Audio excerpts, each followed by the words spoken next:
Do any of you go to Saint Stan's Church now that used to go to Cathedral?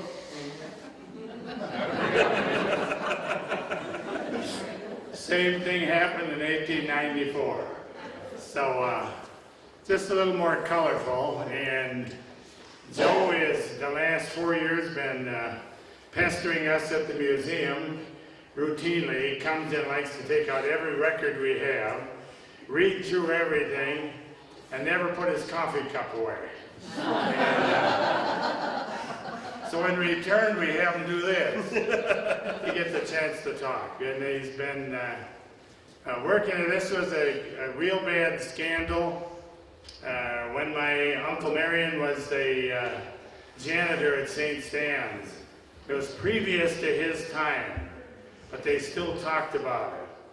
And so now at this point in history, it's completely history. Now it's dry, dead history. So nobody's emotionally involved anymore, but now is when it's fascinating. So, your job. Okay, thanks so much, Conrad.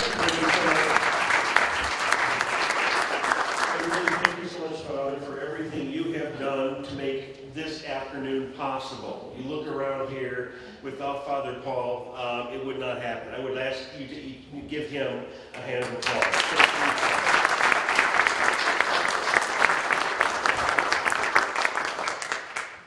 As you can see from the beautiful graphic, my name is Joe Hughes, which means why am I listening to somebody named Hughes talk about Saint Stanislaus Church? I am half Kashubian Polish on my mom's side. My mom, Laura Bamanek, was born and raised just across the street from St. Stan's at 528 East 5th Street. And while I'm proud of my Scotch, Welsh, Irish heritage, I'm pretty much Kashubian in my heart and soul, and I'm pretty much from Winona in my heart and soul too. I've never lived in Winona. The chances are very good that I never will live in Winona. I will be buried in Winona. But the first thing I want to ask is, if you have any questions at any time during my talk, please ask. I may or may not be able to answer the question, but I'll try.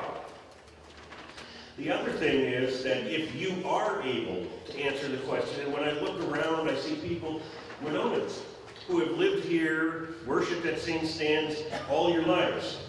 And I'm coming up here from Springfield, Missouri. Your heads are all full of things I can't possibly know.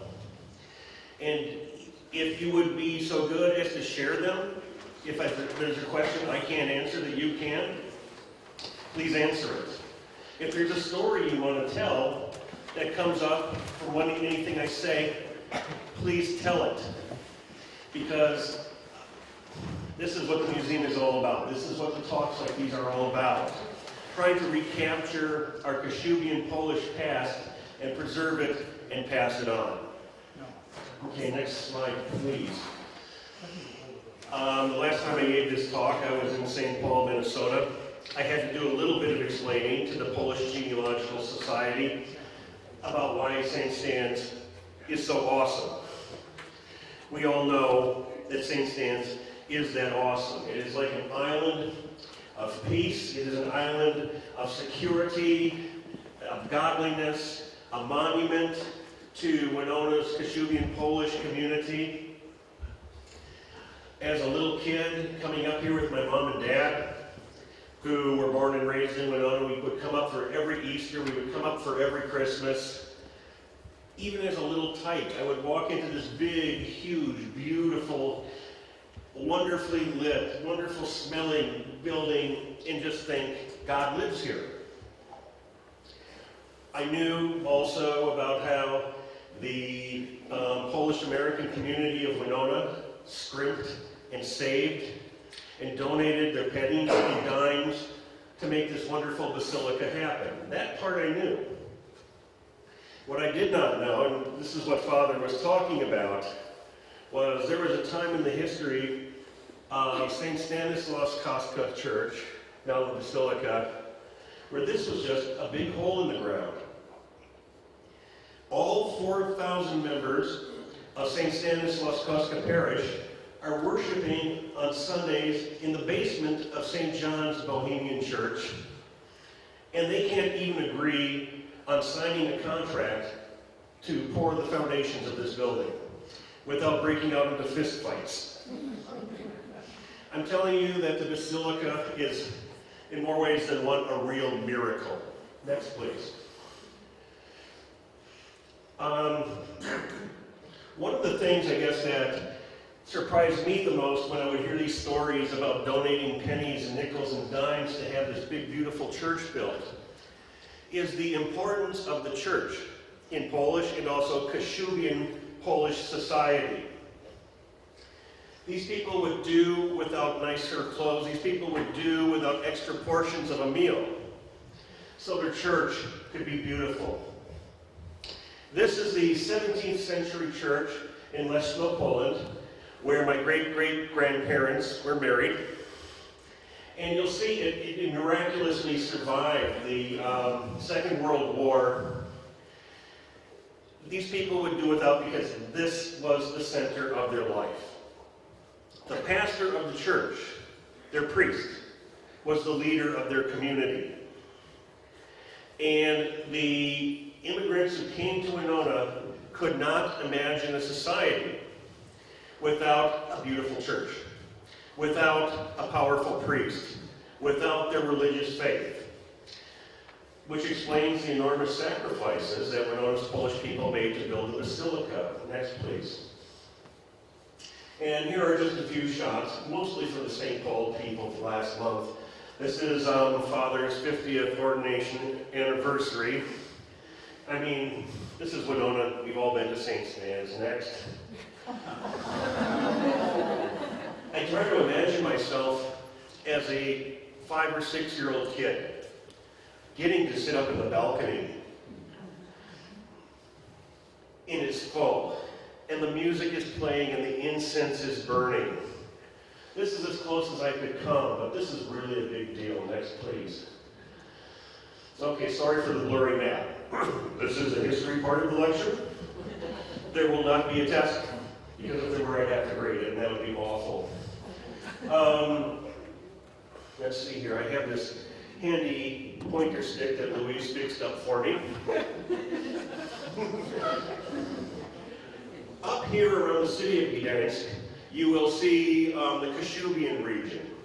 This is pretty much where 80% of Winona's Polish community came from. Other members came from the Poznan area, a few from Warsaw, quite a few from Silesia, but the Silesians usually lived up in Arcadia and Independence. And we're all Polish people together. The important concept I'm trying to say here is there's no Poland. The Russians took some, the Austro-Hungarians took some, the Prussians took some. The immigrants who came to Winona starting in 1859, 1860, didn't think of themselves as Polish. They didn't think of themselves as Kashubian. They thought of themselves as being just very grateful to be in this land of new opportunities without that think in Berlin telling them what to do. Okay, next please. I'm kind of fixated on maps to get a little bit more of an orientation where Kashubia is. This square is right here. What you see here is modern-day Poland. The dots represent hometowns of families that immigrated from Kashubia to Winona or Pine Creek between 1858 and 1900. The little red dots stand for villages that your ancestors may be from. Next, please. And then I just fell so in love with this map that I started putting more and more dots on it. I do have a larger version of the map available. If you would like to have your own copy of this map, please send me an email. I will be very happy to share it with you so that you can pick out. Well, we'll do that later. We'll do that later. I'm just so obsessed with this thing. Next, please. And I don't really need to explain to this audience relationship between Winona and Pine Creek. But I'll say it just to have it on the record. Between 1858, maybe, and 1860, the Kashubian folks came over to Winona, which was a hot little boom town in the new state of Minnesota. But they were farmers. They wanted land. There wasn't much land to be had around Winona because the Anglos already had that. So they found a lot of unwanted, cheap, fertile land in the area we now call Dodge and Pine Creek. It's basically two sides of the same coin. The thriving urban community of Winona and the rustic society of Pine Creek. You can't understand one without the other. My mom's dad was born in Winona. My mom's mom was born in Pine Creek, and they were married in Pine Creek. And nobody really paid much attention to the difference. Next, please. This is my infamous East End map. We are here. Okay, next. Saint Stanislaus Church was founded either in 1871 or 1873, depending how you look at it. The church here that you see in the picture was built apparently in 1871, but it was not until 1873 that they could find a Polish pastor, Reverend Juszkiewicz, who could actually pastor a Polish community, preach the homily in Polish, hear confessions in Polish.